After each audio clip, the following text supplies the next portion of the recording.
is one of the most photographed sites in San Francisco, the Painted Ladies, also known as Postcard Row. These beautiful Victorian homes on Steiner Street have been featured in movies, TV shows, and have a rich history. And now you can go inside for a guided tour of one of these famous homes, the Blue House. Homeowner George is giving tours so you can discover what it's like to live in one of these homes. They're called Queen Anne Victorians, and it's kind of the last phase of Victorians, and they tend to have peaked roofs. They have a lot of gingerbread.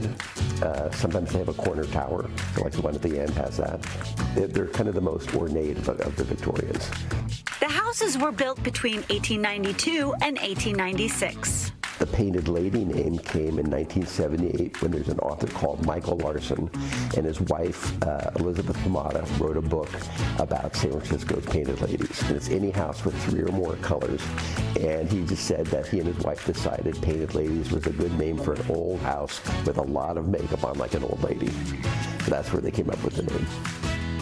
They've changed so much over the years. So when they first started doing the Painted Lady thing in the 70s, they were more primary color, really, really bold. They became famous because of the photo composition. If you're standing way up in the park, you see the lawn, and then you see this repeat pattern of roofs. And always, even when the city wasn't so big, you see it shooting up behind.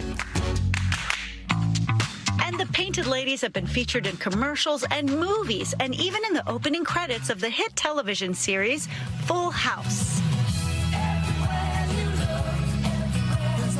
In 1999, George tried to purchase the house when it went on sale, but it didn't end up happening. But later, he got a call from his mom. She called me up one morning and she says, you know, that house you wanted is coming up for sale. Do you want it? And I go, no, I'm done. I'm just finished with it. And she goes, ha ha, I'll buy it. And I thought she was like joking. She put it in a bid and she bought it. We've been doing tours for 23 years, but I decided after she died 3 hours before they stormed the U.S. Capitol. So pretty much after that, almost right away, I started doing tours every day to share her house and honor her.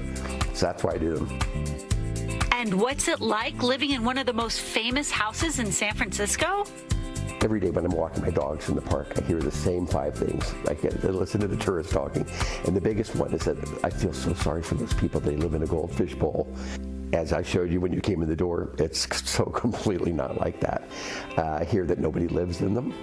And that leads to the only thing I don't like about living here, because a lot of people think nobody lives here. They think it's just like for film shoots or something.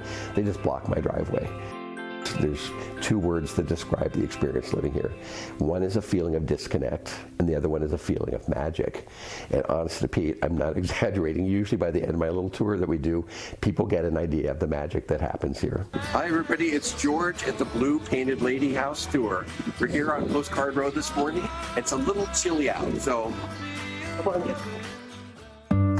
The way I look at this house, I look at it like a wave and I surf it in. It's all these great opportunities to meet people and to see things and to go places. And people feel connected to his home and leave flowers. Even a painting was left on his doorstep of the Painted Ladies. I came home one day and pulled in my driveway and there was a wedding taking place on my stairs. So I came in and I snuck up in the house and stuck my camera in the window there and took a picture. And there have been wedding proposals. George says on a foggy weekday, there might be 50 to 100 people checking out the homes. On a sunny weekend, hundreds. They used metallics in the silk screening process. So all the stenciling there, that's all gold. My mom used to call that the wedding cake because it looks like you could eat it actually. When you get married, you hold on to the top of your wedding cake for theoretically a year, and you have it on your anniversary if you're still married. So my Irish family, they got the first part. They didn't understand the second. Here's a piece of 1885 wedding cake. It's the cake. And then right next to it, that's the opening day ticket for the Golden Gate Bridge, 1937. Living here, you ask me how I like it. The world comes to the door, and it depends on how you want to meet them. But great things happen all the time.